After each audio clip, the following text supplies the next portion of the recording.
Alright, so in this video, I'm going to talk about life. Um, as I mentioned in one of the very few earliest videos, I was talking about my grief and losing a bunch of different people in my life and that. And yeah, I'm still in the grieving stage um, with, well, all of them really, but to different degrees. Um, but I was thinking, so I had a moment today where I ended up choking on Reese's peanut butter cups. Yeah, um, with my the side effects of my cancer, it's hard to swallow. So now I have to like try to blend foods and just make them drinkable, if you will. Well, I didn't do quite the best job with that candy this morning, and ended up kind of choking on it and having that moment. And it's like a panic because when you start to lose oxygen, your brain's just like, oh no, I don't think so. And I finally got through it. Took an hour or two for everything to settle down because it kind of irritates your throat when you go through that process. But eventually settled down in that, and it kind of got me thinking about things like, like what ifs, the counterfactual thinking. I really try to avoid that kind of thinking because it tends to be more. You want it to be optimistic, but it tends to be pessimistic. Tends to be more on the negative side of things. So, um, well, I'm alive, so that's good. I just thought it was really interesting because it's like, well, what about this pattern of me? Oh, what happened to this pattern of me?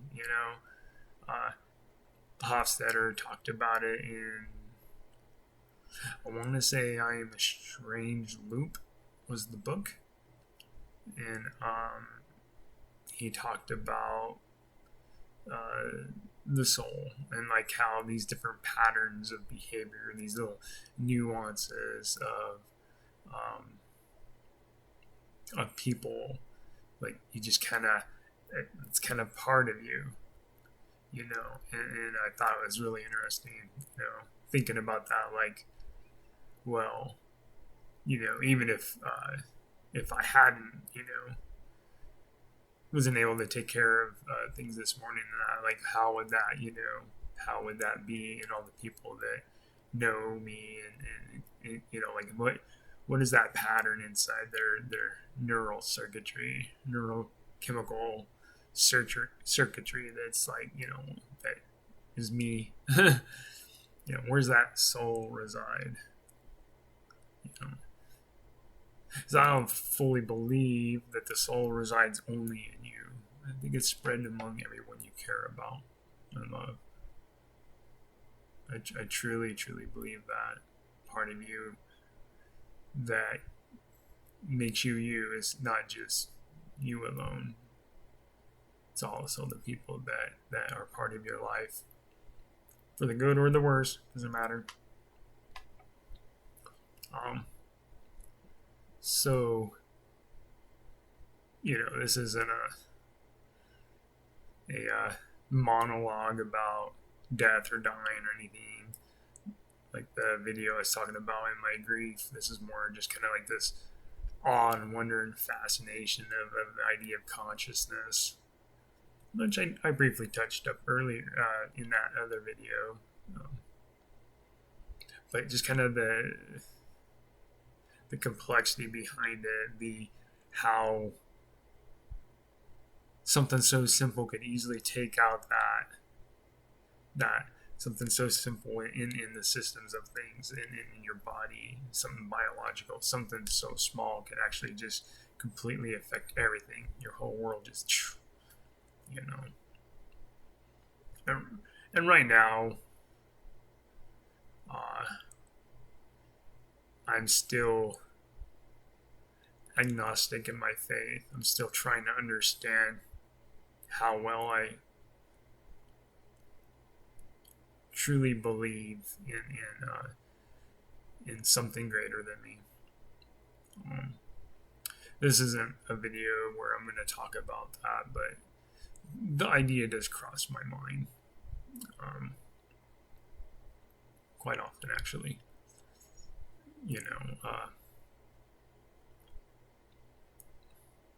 The interventions in my life that's kept me alive are quite amazing. Maybe that emergence of where faith and science meets, that Venn diagram, that intersection of the two. Maybe that's what's kept me going. One, to do the work, and the other one to support the workers. I kind of like to think of it that way.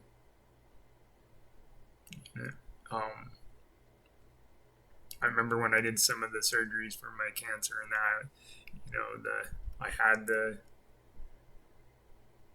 medical team pray. I wanted them to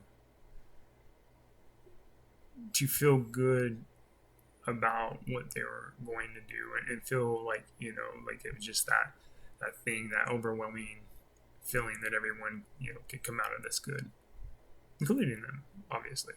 I would want, the people that I'll probably deal with in another future sense, I want them to, feel good about their lives and feel good about themselves, perform an optimal surgeries. Well, at least you would think they would be optimal. Hopefully, right? So I don't really talk about these things very much on among the people of the world and that, but I feel like I'm maturing in my life, and I'm willing to open up conversations and think differently, and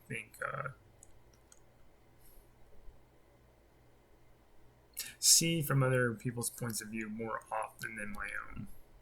At least try to. At least honestly make an attempt. Sometimes that's difficult. The mind's not always easy. Sometimes I feel like I'm getting it, and then other times I'm completely not. Based off of past experiences and the feedback thereof.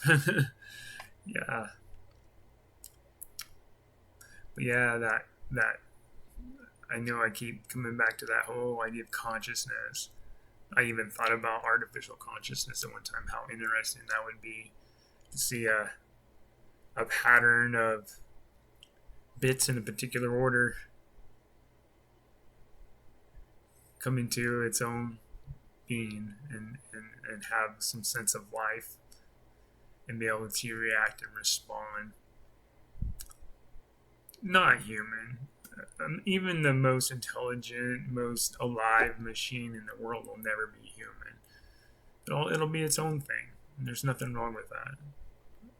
I always find it fascinating when you see these different developments in technology take on a life of its own and be its own little thing. I just love it.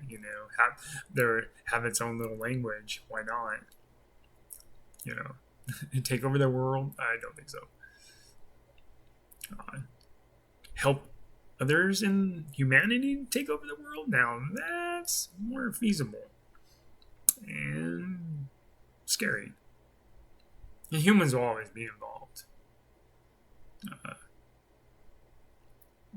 We're around as long as we have been for particular reasons, and I think that'll continue to be as long as we don't systematically completely wipe out ourselves, or space doesn't systematically wipe us out with an asteroid or something stupid like that. Anyhow,